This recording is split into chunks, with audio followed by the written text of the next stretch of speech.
says there's two things a candidate needs to do when they're doing the interview process.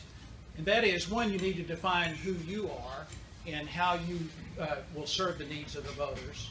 And the second thing you need to do is talk about your opponent and their deficiencies. The way he defines it is talk about how they have demonstrated that they are not one of us. And I plan to do a little bit about both today.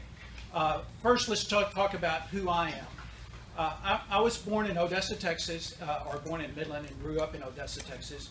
And my parents taught me to read by reading the biographies of Texas revolutionary heroes and American Revolution heroes and the American pioneers in their westward expansion. And of course, those were the days when Fess Parker was playing Davy Crockett, and I woke my parents up at age 3 singing at the top of my lungs, Davy, Davy Crockett, King of the Wild Frontier. So if you ask me who my hero is, it's Davy Crockett. And I've been, as I grew up, I just kind of absorbed from those biographies in the history of the United States and Texas what it was to be a Texan and what it was to be an American. And those, primarily, it's a love of liberty. And so I love liberty. The reason I'm running today and the reason I do my political activism is I love liberty. I love the Constitution designed to protect liberty. I love Texas and America, who were founded with the goal of protecting liberty and use the Constitution to do that. And so that's the kind of the lodestone that guides what I do in terms of everything I look at in terms of my political process. So one of the things that happened to me, though, is I found out in high school I had a progressive government teacher who started teaching me the history of the 20th century and how essentially the progressives in the 20th century essentially gutted and overcame the Constitution and created this thing where instead of a citizen-directed government, which is what the founders believed in, they believed that there were betters. The progressives believed they were better than you and me, and we should look to experts, and that you guys and we aren't capable of running our lives or running our government. We really need experts and people that are smarter than us to tell us how to live. And when I figured that out, I've been trying to figure out how to get back to what the founders wanted us to have ever since. And so and I've tried a lot of different things. I've done single interest politics. I actually voted in the Democratic primary once. I just want to let you guys know this in 1978 for Phil Gramm when he ran for Congress the first time. But then the rest of the time it's either been Libertarian or Republican politics along the way when I did my politics. So what is it that I want? What are the big picture things that I see that are facing the nation? Well, it's the progressives continue to try to run everything, consolidate power into D.C., and tell us how to run our lives. I have come to the conclusion that a combination of what I call the cronies and the special interests in Washington, D.C. have so captured that process, and it's so broken that we are never going to get our liberty back by sending good people to D.C. If we elected all 36 of our U.S. congressmen and sent them, if they were perfect constitutional champions and they got there, they would be immediately swamped by the numbers, and the corrosive culture would go to work on them, and before long they would be representing D.C. to us instead of us to D.C. And so I don't think we're going to win our liberty back in the federal government. The feds will never limit their own power, is another way of saying that. If we're going to win our liberty back and stop the feds from violating our Constitution, I think we have to do it here in Texas. Texas is the only power that I know of that has the ability to stand up to the federal bully and get our freedom back. So the thing that I've spent most of my time recently, which Kathy's primary campaign activity or issue, and it's my primary campaign issue, is I want us to start enforcing the Constitution here in the United States, in Texas, to stop the feds from violating the Constitution here in Texas. And I've got a group that I started called Texas Constitutional Enforcement, and we worked on a bill called the Texas Sovereignty Act in the last 2 legislative sessions, where we are trying to get a process by which the Texas legislature and other elected officials of Texas will honor their oaths to the United States Constitution and make sure that nobody violates it if it's within their power. The process of Texas Sovereignty Act says, let's start declaring acts of the federal government to be unconstitutional. It's a target-rich environment. They spy on us every day unconstitutionally without warrant. They grope us without warrants at the airport. They have all sorts of unconstitutional agencies like the EPA. They're trying to take our guns against the Second Amendment. There's so many things that the federal government does that they shouldn't be doing. And I think it's time for Texans to step up and do that. And that'll be my primary thing. Let's go ahead and talk about this campaign for Texas Senate. One of the things that I have become convinced of is that property rights are a very important part of liberty. And if you own your own home and you have to pay property taxes on it, and you can lose your home if you don't pay your property taxes, you are not an owner. You are a renter from the government. And I believe that we need to eliminate property taxes is our goal.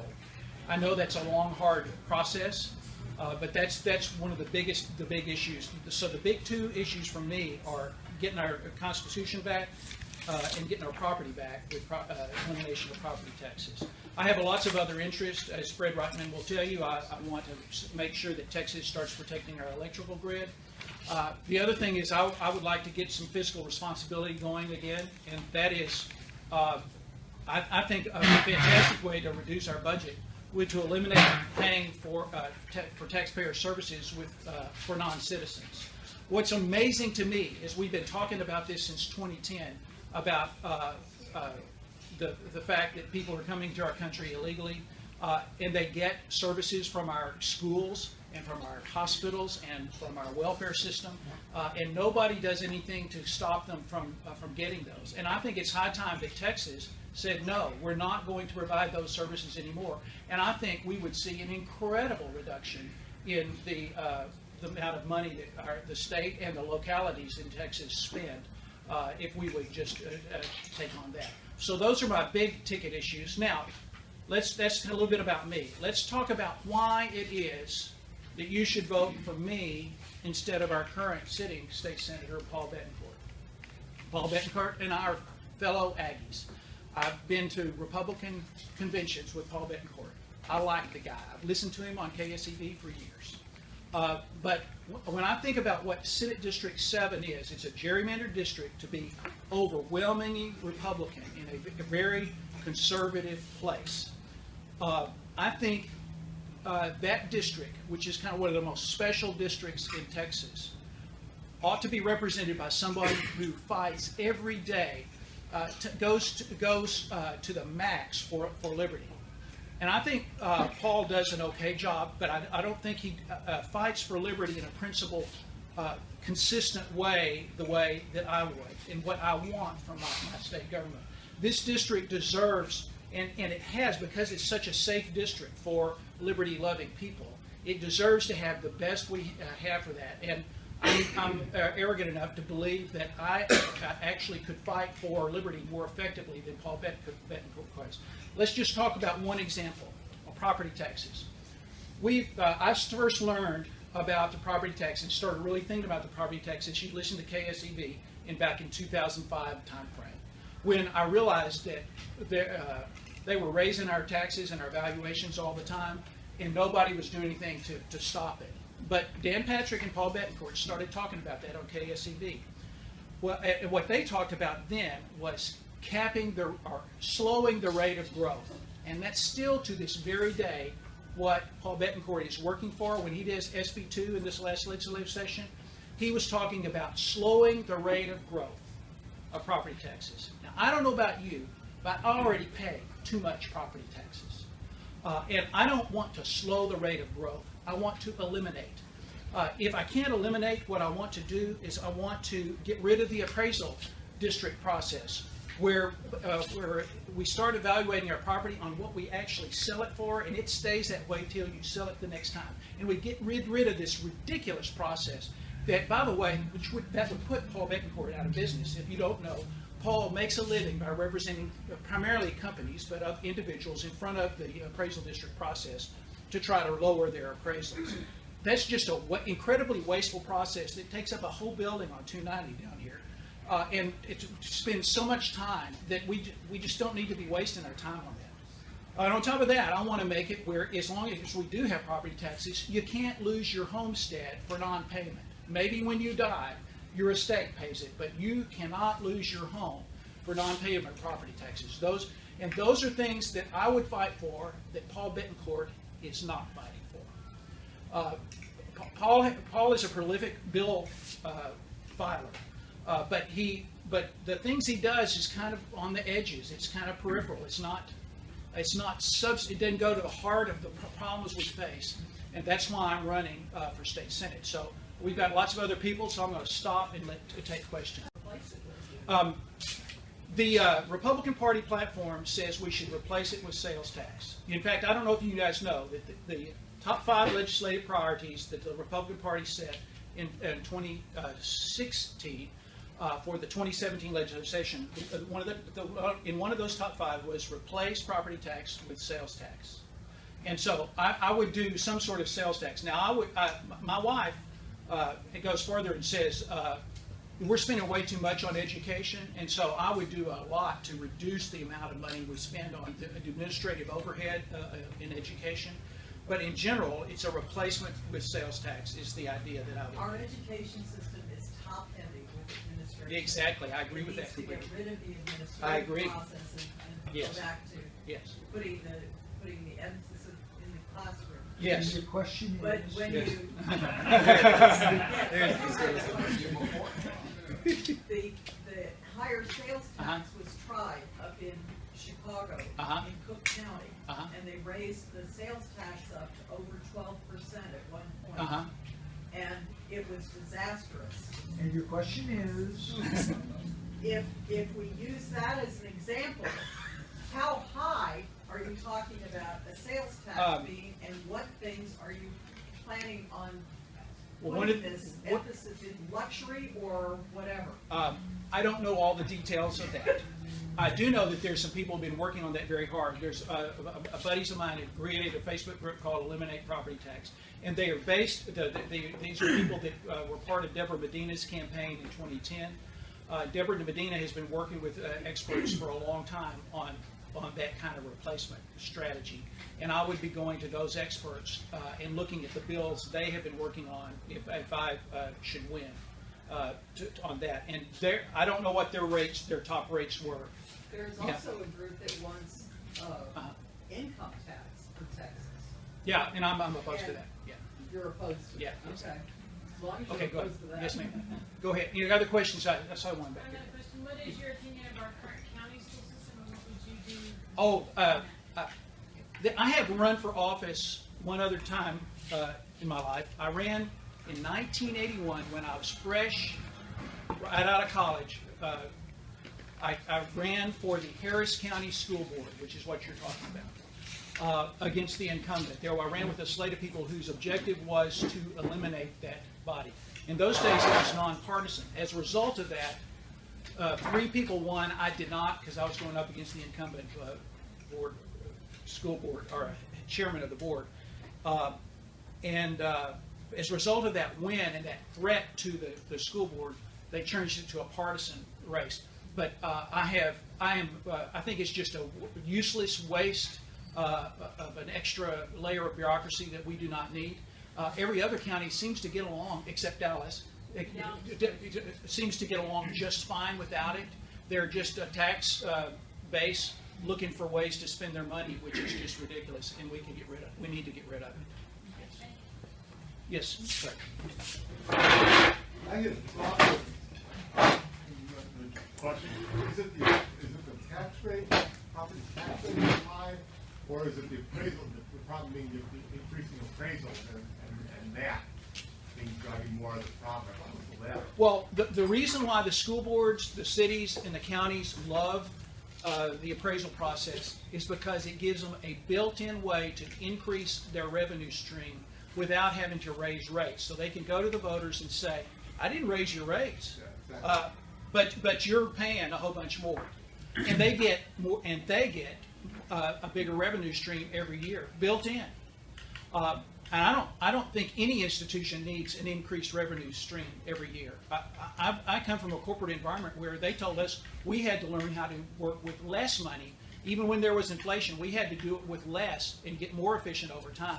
And having a built-in system that raises the revenue every year automatically is just a ridiculous system. And it's one, of course, that I think, I'm hoping you guys agree with me that we need to do something about, and we need to go to the fundamentals of it. So, yes. I'm from Florida, okay, Florida has a lot of the same taxes in that we have sales tax and property tax and no income tax.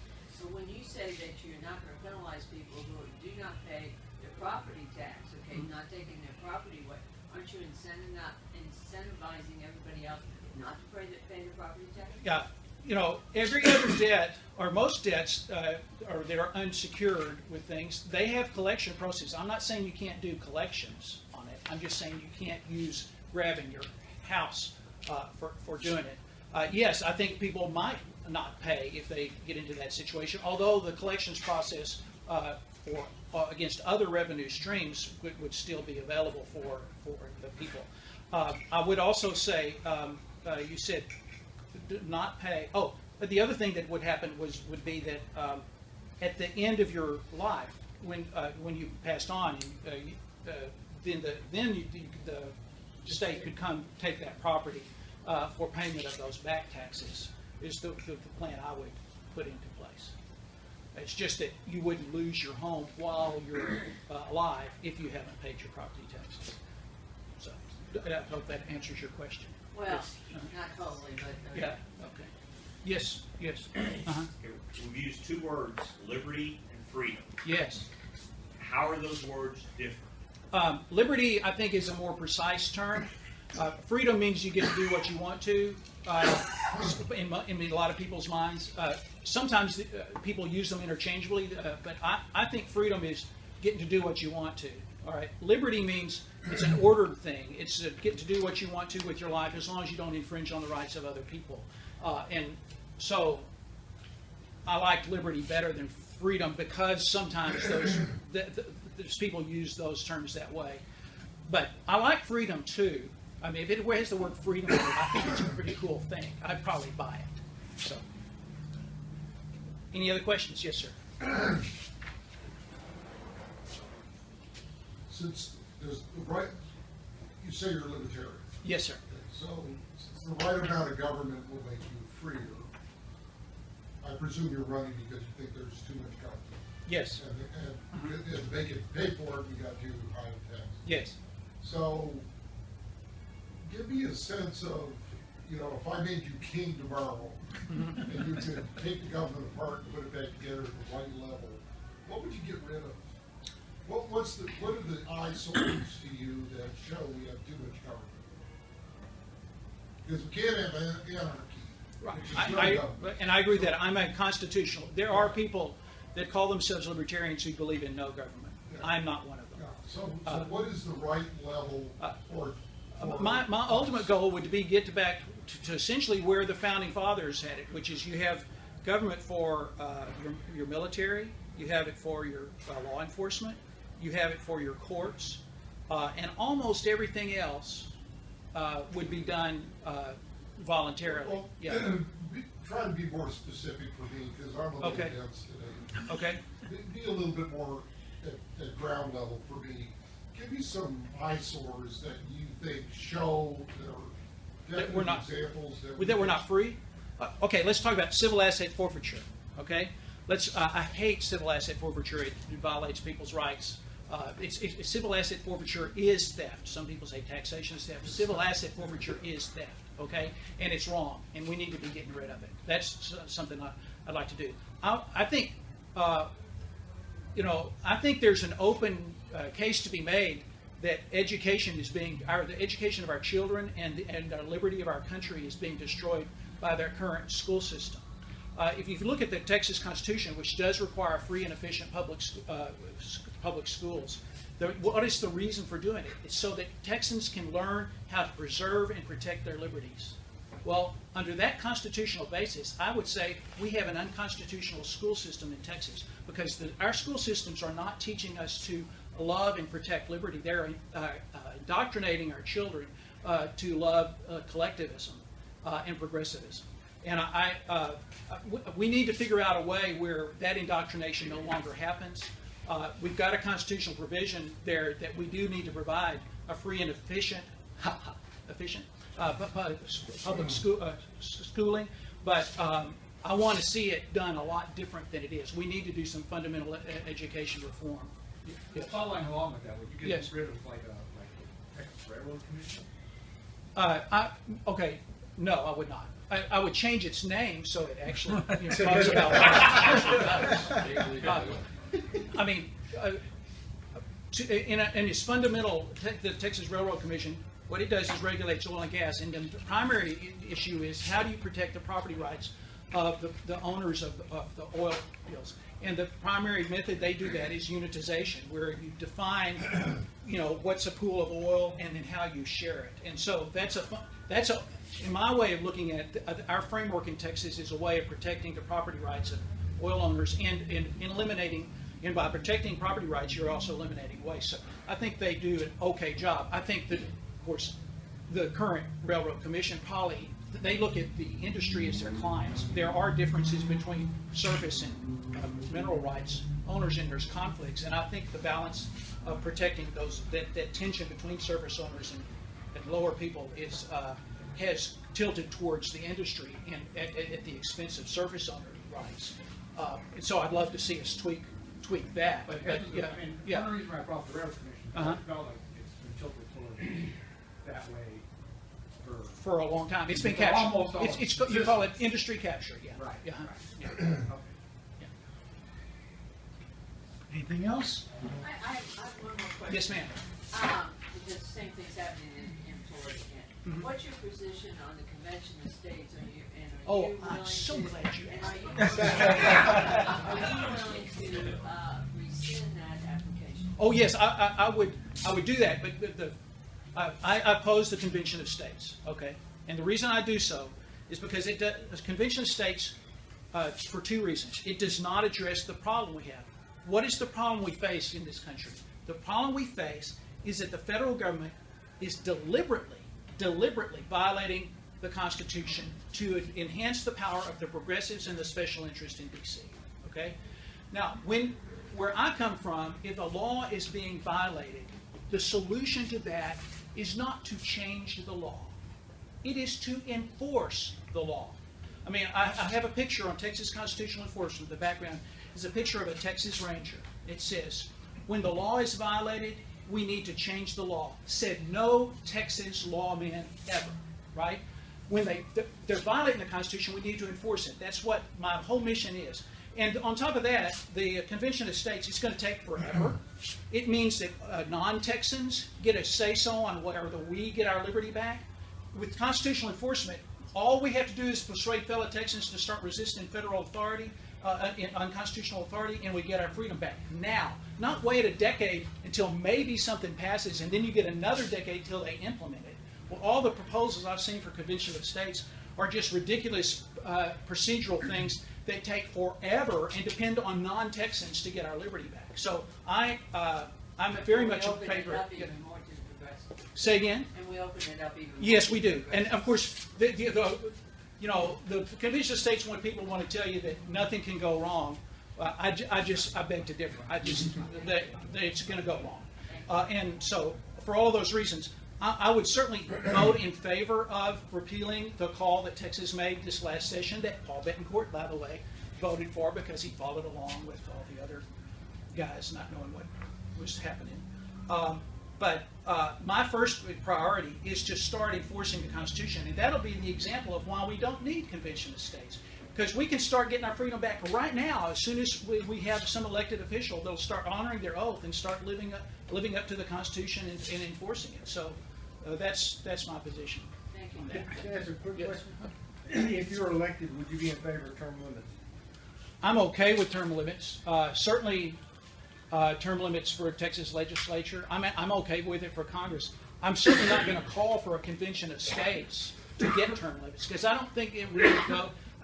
I think it might help a little bit, but I don't think it's the fundamental root cause of our problem. I think having people in our elected offices that are committed to the Constitution is what is going to win our liberty back. And a citizenry that's committed to the Constitution is what's going to win our liberty back.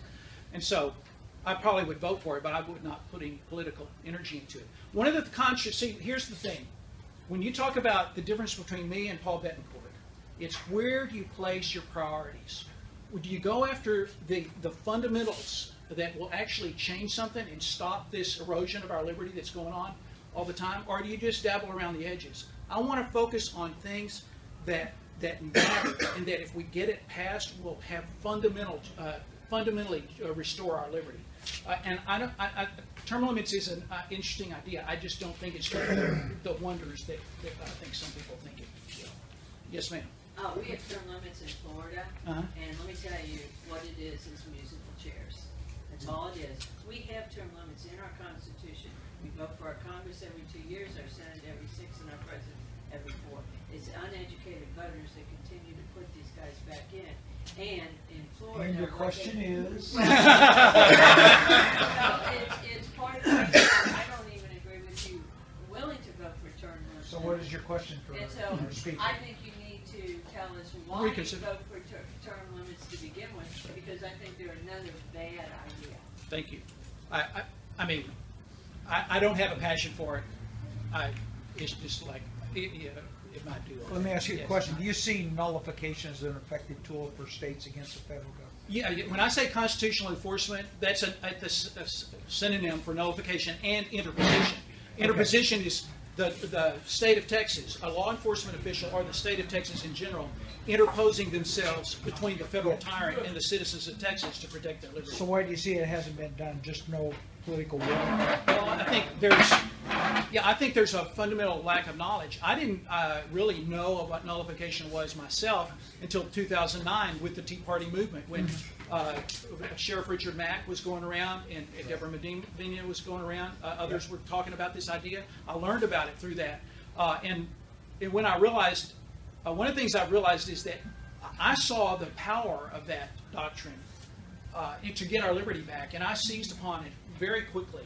But what I found out is that you could talk about this stuff, and it just, like, people's eyes glaze over and it bounces off. They don't understand how important it is. And that's why I created Texas Constitutional Enforcement. Number one, nullification, it's like, okay, nobody, I have, by the way, my license plate says nullify. I have a you so very much that gives you a feel. But the problem is, it takes a long time to persuade people that it is the solution. I believe it is our solution to winning our liberty back from the federal government. California Yes. is doing with nullification right now. Oh, yeah, they are being effective. Yes. They're using it to abuse them. Yeah. Every institution of liberty can be abused. Freedom of speech, you can persuade people to take cyanide. Freedom of religion, freedom of firearms. People have their freedom and they abuse it. Every institution can be abused. That doesn't mean you get rid of the liberty or the institution. So, yes. Last question. Okay, I don't know if there's a Democrat running in this race or not. There is one. But Yeah. Go ahead. So then my question is, if we as conservatives look between you and Paul Betancourt, Yep. then that conservative vote is diluted against the solid Democrat. How do we resolve that? Very good. Thank you for that question. I meant to make that point. This district is gerrymandered to be a Republican district. Okay, Paul Betancourt got somewhere around 68% in 2014, with the Democrat getting in the low 20s. Okay, if you literally split his vote and gave half of it or a little bit more to me, and he retained a little bit less than half of that, both of us would still beat the Democrat. Okay? Would it be close? Yeah, it would be like 30, 35, 33, 22, or 3 or 4. Okay? There would still be a 12-point difference between the winner and the Democrat. That's how conservative and this is. And that's why I will tell you there is no risk whatsoever for you voting for Tom Glass as a Libertarian instead of Paul Betancourt in this election.